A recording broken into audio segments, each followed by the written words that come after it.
Kalian jadi beban hidup orang tua kalian. Atau gimana? Kenapa kalian mengatakan kalian bukan miskin, padahal yang punya pendapatan itu orang tua kalian? Tapi kalian mengatakan kalian tidak miskin. Karena masih tanggung jawab orang tua, Pak. Oh, emang kalian belum dewasa ya? Umur kalian berapa sih? Masih jadi tanggung jawab orang tua? Bukannya kalian udah di atas 17 tahun ya? Umur kalian berapa? 20? 18, Pak. 19, Pak. Oh, 19. Itu kategorinya udah dewasa apa belum ya? Kalau 19 tahun itu? Atau masih anak-anak? Sudah dewasa, Pak. Oh, dewasa ya. Kalau dewasa itu masih jadi tanggung jawab orang tua atau bukan?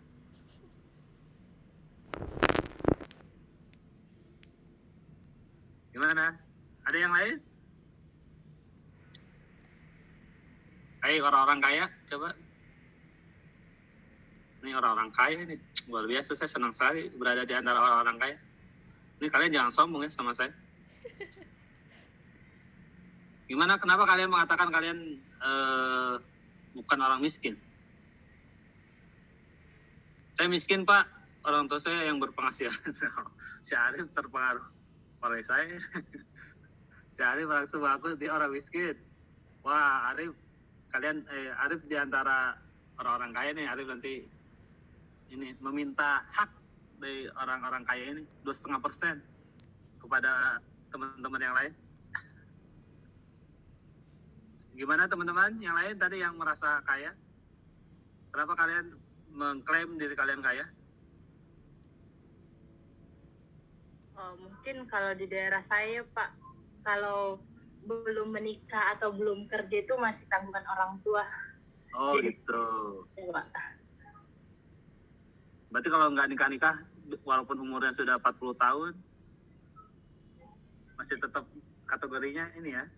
Nggak sih, Pak, yang penting udah dapat kerja. Oh, kerja. Walaupun nggak nikah. Oh, Kalau gitu. nikah tapi nggak dapat kerja ya bukan tanggungannya juga, Pak, karena udah nikah. Oh gitu, ya. Oke. Ini jadi bikin apa?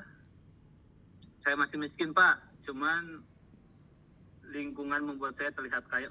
Lingkungannya kayak gimana yang membuat kaya? Lingkungannya apa? Coba kayak gue nih, UKAS ya. Lingkungan seperti apa yang membuat kaya? Saya mau pindah, saya tinggalnya di situ. Seenggaknya biar bisa tampil di medsos kan. Saya tinggal di lingkungan orang kaya. UKAS mana UKAS ya? Hadir, Pak. Ya, gimana UKAS lingkungan yang membuat kaya itu seperti apa? Bukan lingkungan kayak tetangga sih, cuman kayak kehidupan teman-teman di sini tuh kayak gitu, Pak. Di sini di mana? Jadi, di sini tuh? Ya di daerah saya, Pak. Daerahnya di mana? Di Makassar. Makassarnya di mana? Di kota. Oh, di kota. Wih, anak kota. Kota Makassar? Iya. Iya. Oke. Berarti teman-teman silakan yang mau kaya pindah ke Makassar dekat rumah UKAS ya. Nanti insya Allah terlihat kaya. Tapi cuma kelihatannya doang. Kayak UKAS ya tadi. Baik, hari ini kita akan berbicara tentang kemiskinan. Nah, ternyata yang di sini yang miskin coba UKAS ya dan Arif. Sama Pak, saya miskin dan Hafid. Hafid juga akhirnya. Ternyata yang miskin-miskin ini cowok-cowok ya. Udah sama cowok yang sedikit, miskin dan gaduh. Kamu ini malah kamu jadi ini pasarannya rendah nanti. Cewek-cewek di sini nggak akan milih si Arif, si Hafid, si Ukay. Aduh, kasihan saya sama mereka bertiga ini. Saya harus menolong, mengangkat derajat mereka bertiga ini. Baik, kita hari ini akan kuliah tentang kemiskinan dan upaya peningkatan kesejahteraan. Sudah terlihat PPT-nya, teman-teman? Sudah, Pak. Sudah, Pak. Oke. Baik. Coba apa pendapat kalian kalau melihat foto ini?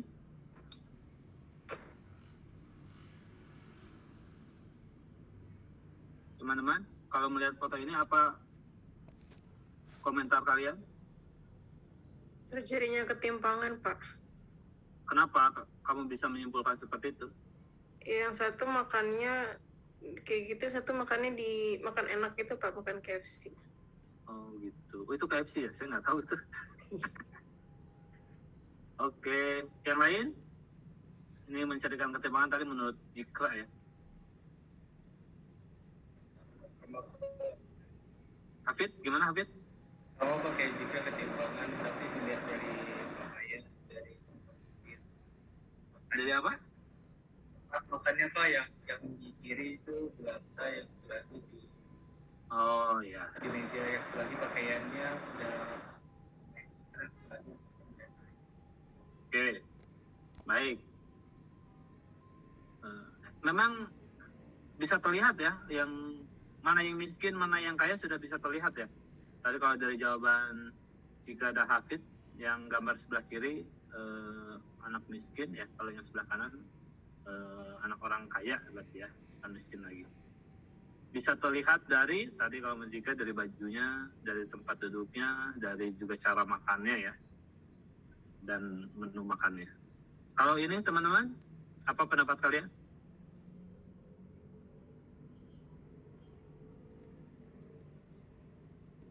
Kesamaan, Pak.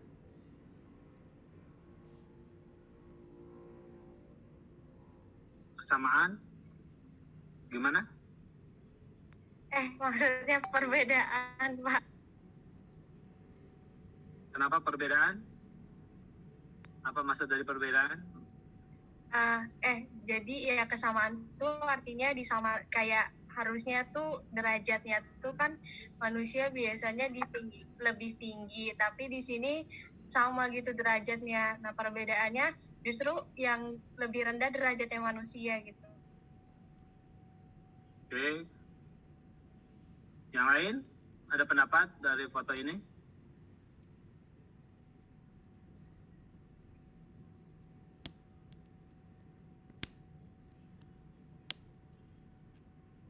Itu Pak, hewannya tempat tidurnya lebih layak daripada manusia. Oke, lebih layak daripada manusia ya. Nah, kalau foto ini, teman-teman, ada pendapat?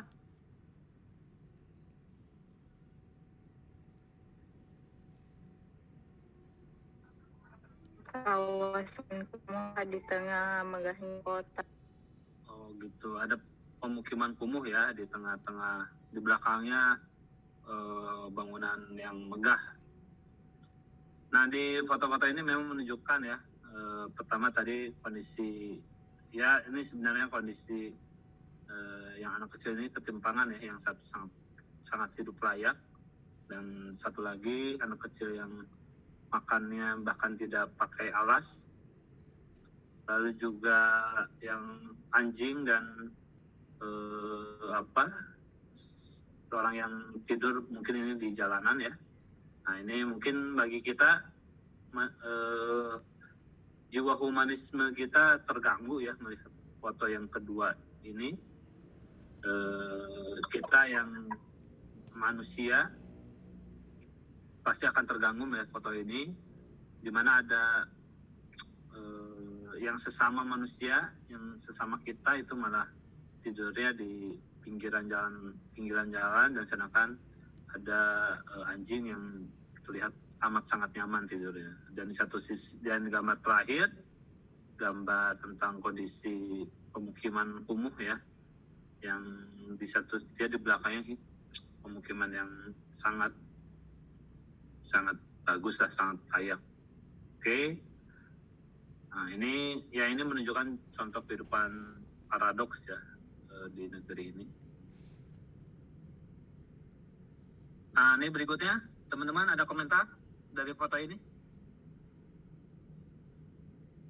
Ada yang bisa menangkap maksudnya apa? Kalau saya sih ngelihatnya kayak itu tuh jadi tren sekarang ya Pak.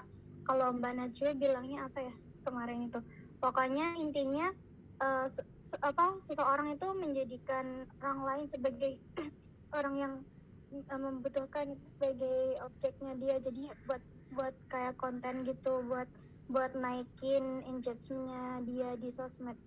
Oke. Jadi Ya. nggak kayak kesannya kayak nggak niat beneran ikhlas, tapi kayak buat ada motif lain di baliknya. Oke, motif lain di baliknya ya. Ini juga sama ya. Ini juga TikTok. Jadi konten-konten media. Nah, apalagi ini nih, mungkin lagi ngetren kemarin. Faira. Apa pendapat kalian dengan kejadian-kejadian begini? Menurut kalian apa? Bagaimana sikap kalian dengan sedang trennya di media sosial yang seperti ini, konten-konten seperti ini? Ada pendapat? Miris Bapak. Miris. Oh, berarti cenderung tidak setuju ya, Cynthia? Iya Pak. Oke. Ada yang setuju di sini? Kalau saya ada baik, ada buruknya Pak. Gimana nih, Arif?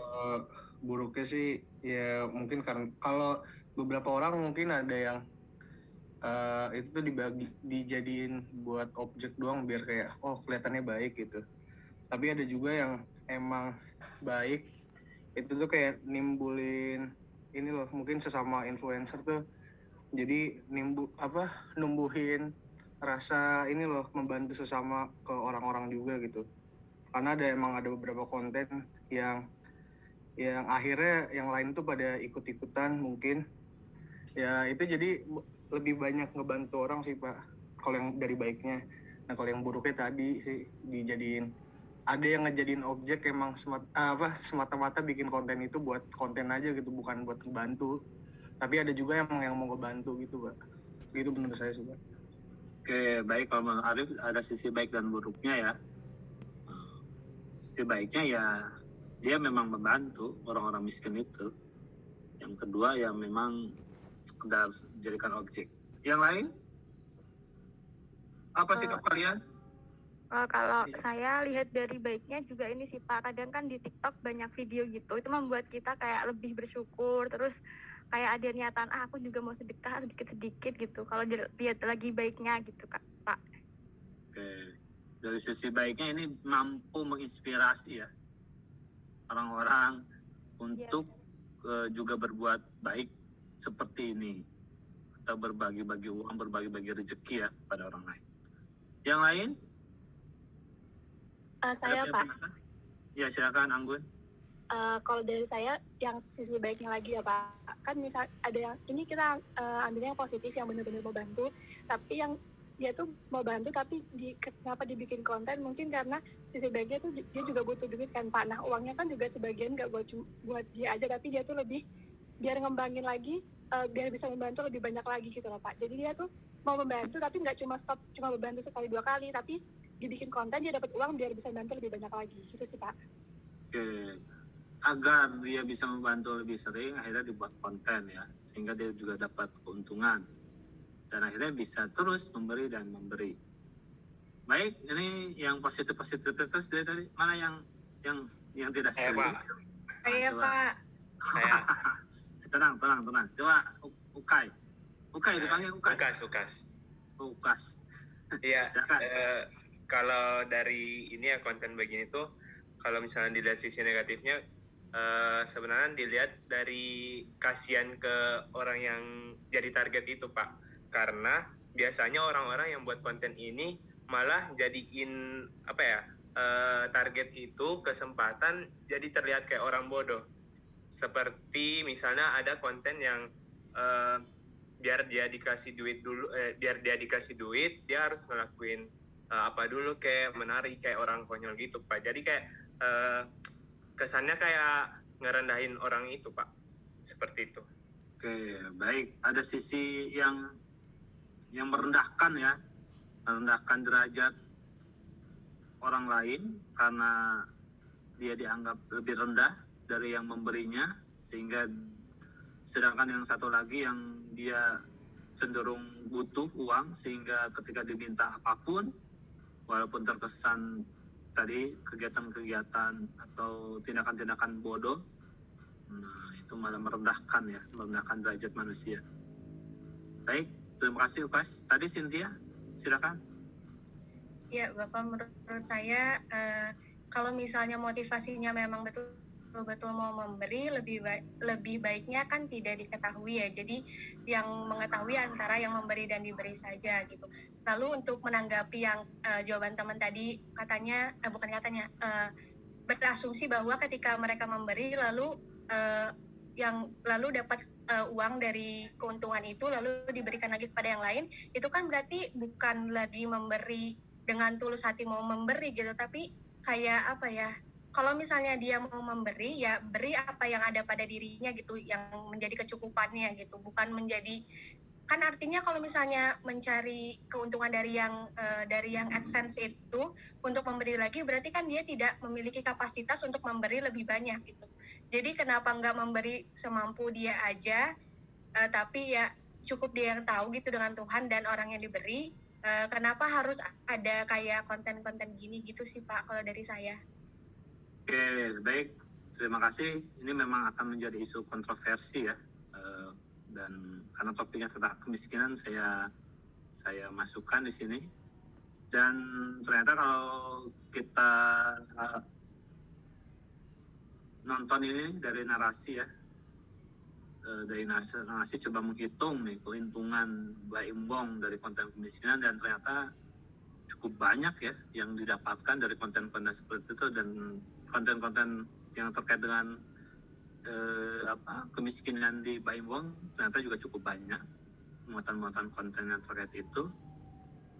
Dan kalau dihitung, kalau menurut narasi, perhitungannya keuntungan yang didapatkan cukup besar, bahkan sampai miliaran bahkan ya. Nah ini dari sini memang menjadi ya itu tadi pertanyaan ya, apakah memang harus seperti itu ketika dia memberi. Di satu sisi juga dia merekam aktivitasnya, dan yang paling mungkin yang menjadi isu sensitifnya, apakah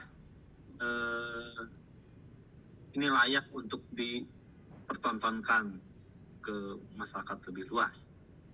Sedangkan di satu sisi mereka juga sebenarnya tidak hanya sekedar ingin memberikan, tapi muatan utamanya mungkin kalau dilihat dari laporan dari narasi ini, mereka mendapatkan keuntungan yang lebih besar ya dibandingkan dengan yang diberikan. Saya tadi melihat ada yang resen. Siapa yang resen?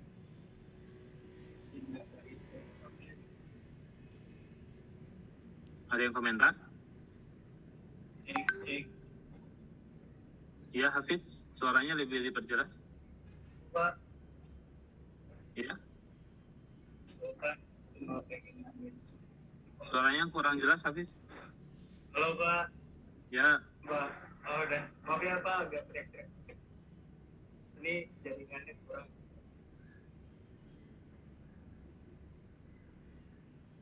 Halo. Ya, Hafiz, gimana? Ya Pak, menurut saya sih kayaknya konten-konten kayak gini tuh bikin mental masyarakat Indonesia jadi lebih mengkis Pak, jadi kayak lebih nungguin orang-orang buat kasih duit bukan untuk kerja terlebih dahulu Pak, itu Pak. Oke, terima kasih Hafiz. Menurut Hafiz malah ini menimbulkan efek negatif ya, dampak negatif. Orang-orang jadi membuat orang-orang untuk malas karena berharap pemberian. Oke. Nah,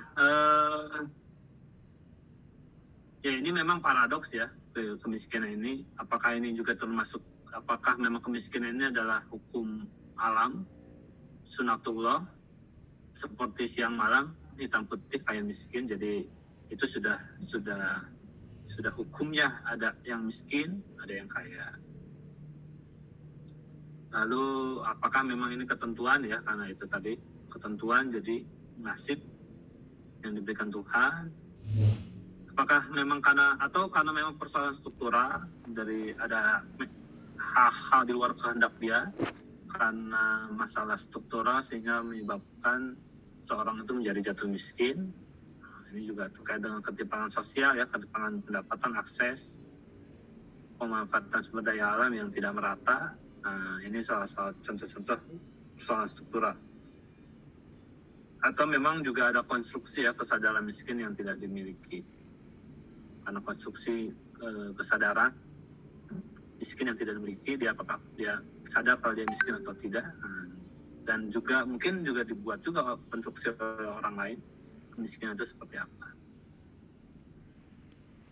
Nah, makanya penting bagi kita, apalagi teman-teman SKPM ya, untuk mempelajari definisi tentang mengenai tentang kemiskinan, dari baik itu dari definisi, penyebab, mengukur, instrumennya, dan juga mungkin kita mesti juga berpikir solusi kemiskinan itu seperti apa. Nah, ini ada ilustrasi dari Pak Ujang. Pak Ujang mengatakan, ya beginilah nasib kami, alhamdulillah sekali jika keluarga ini setiap hari bisa makan, bagaimana bisa menyolok. Tapi, nah ini, dia sudah bersyukur setiap hari bisa makan, namun bagaimana bisa menyalakan hasil dari sini, makan saja susah, Pak.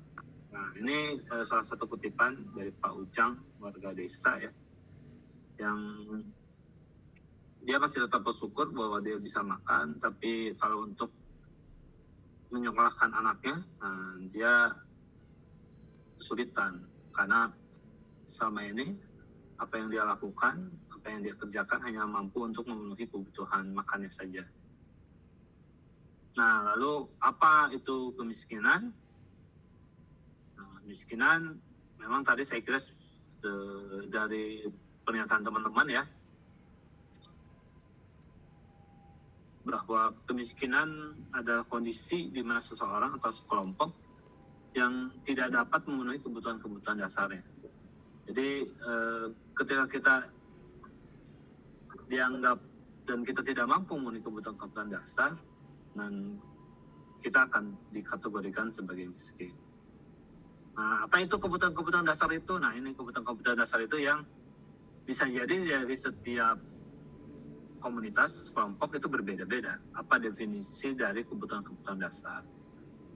Tapi setidaknya, contohnya misalnya pendidikan dan pekerjaan ya, itu salah satu kebutuhan dasar. Nah, ketika dia dikatakan miskin, ketika dia tidak bisa mengakses pendidikan, lalu dia juga tidak dapat mengakses pekerjaan, dan akhirnya dia tidak punya pendapatan dari pekerjaan ya. Nah, itu ketika dia tidak punya pendapatan, akhirnya ya dia juga kesulitan untuk tadi memenuhi kebutuhan makan atau pendidikan, kesehatan, dan lain sebagainya. Atau bisa juga kalau di kehidupan masyarakat, ketika dia tidak punya pekerjaan, mungkin dia tetap bisa kategorinya bukan miskin, tapi mungkin dia seperti kalian. Nih, kalian itu kan tadi dikatakan tidak miskin ya, dan kalian mengklaim bahwa enggak, saya nggak miskin.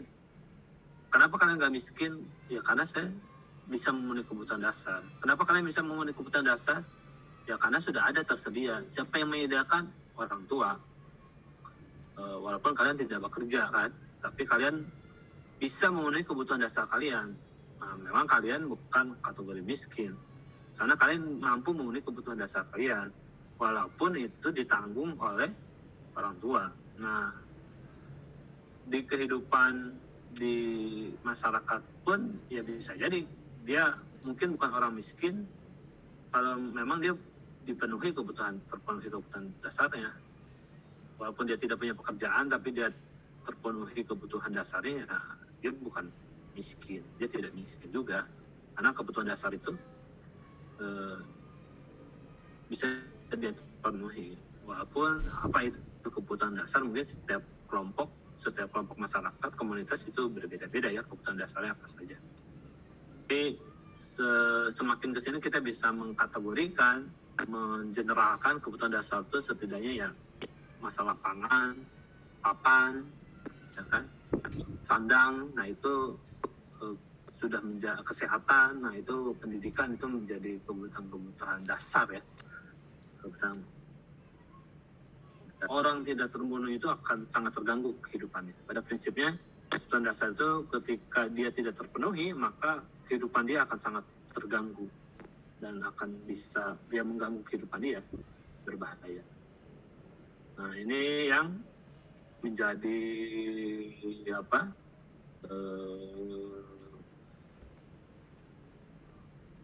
definisi dari apa itu kemiskinan. Jadi secara umum definisi kemiskinan adalah seperti ini definisinya. Nah, ini sebaran penduduk di bawah garis kemiskinan. Nah, yang merah pekat itu yang memang sangat miskin ya, yang penduduknya tuh lebih dari 35% penduduknya orang miskin dari jumlah penduduk di wilayah itu. Kalau yang pink 25-35%, yang paling bagus tuh yang hijau. Yang hijau ini yang sudah baik kategorinya. Nah, kalau kita lihat di sini bisa kita lihat kan bagaimana terutama daerah-daerah di Indonesia Timur tuh memang daerah-daerah yang persoalan kemiskinannya tinggi. Kenapa? Karena penduduknya sebagian besar masih banyak yang miskin, hampir lebih dari 35% itu penduduknya miskin. Makanya Papua, Maluku itu memang penting untuk negara fokus memperhatikan wilayah-wilayah Indonesia Timur, karena memang secara data seperti ini kita bisa lihat bahwa masyarakat miskinnya masih cukup banyak di daerah itu. Nah, kalau kita lihat di sini yang Kalimantan ya, yang paling banyak hijaunya nih. Mungkin kita kalau tadi katakan lingkungan yang mempengaruhi, nah mungkin kalau teman-teman ingin terlihat sebagai orang kaya, mungkin tinggalnya di Kalimantan nih. Karena kalau kita lihat di sini hijau-hijau semua. Hijaunya bukan hanya karena hijau pohonan ya, tapi meskipun di daerah Kalimantan ini udah banyak juga pohon-pohonnya ditebangi untuk tambang dan sawit. Tapi apakah memang akan seperti ini ke depannya, apalagi di Kalimantan sekarang daerah tambang ya dan sawit, fokus dua aktivitas ekonomi ekstraktif, terutama yang tambang ekstraktif dan sawit juga yang di satu sisi lingkungan juga kontroversial.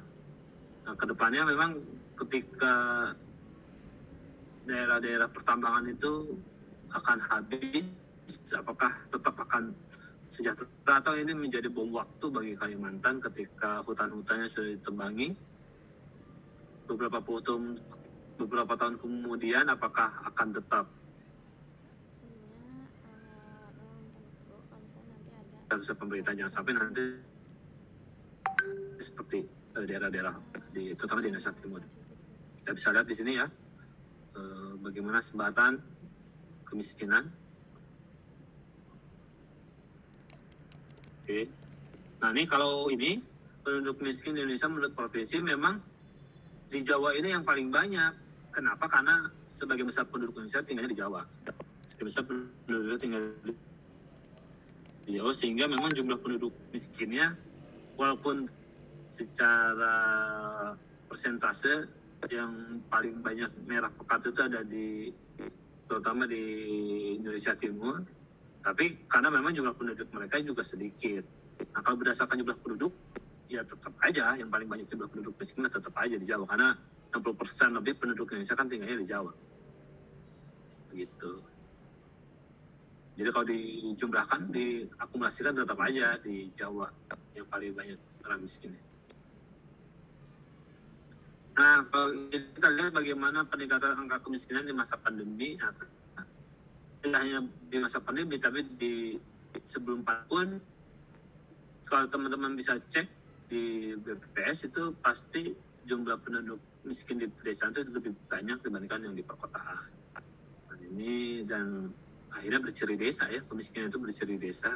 Kenapa? Padahal harusnya sih enggak ya. Padahal di desa katanya sumber daya alam itu masih banyak di desa, tapi ternyata angka kemiskinannya lebih banyak di desa dan di perkotaan. Nah, ini apakah juga pengaruh dari kondisi desa yang secara fasilitas, infrastruktur, akses masih sangat rendah, sehingga tidak menimbulkan kondisi kejahatan yang masih rendah. Ini ciri ini kasus potret kemiskinan di desa, yaitu di Desa Cilongo, yang Kabupaten Banyumas. Nah, ini ada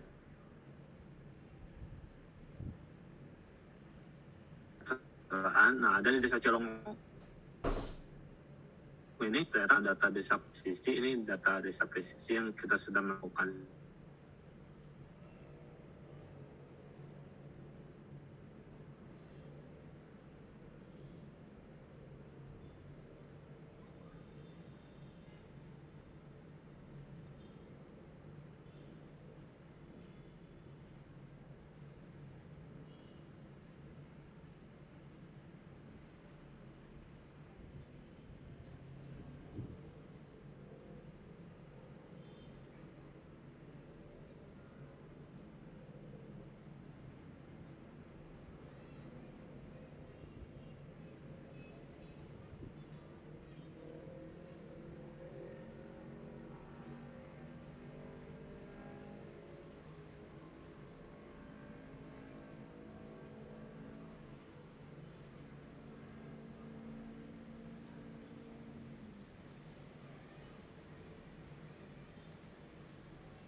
ada hal di luar kehendak dia yang mengakibatkan dia menjadi miskin. Nah, ini yang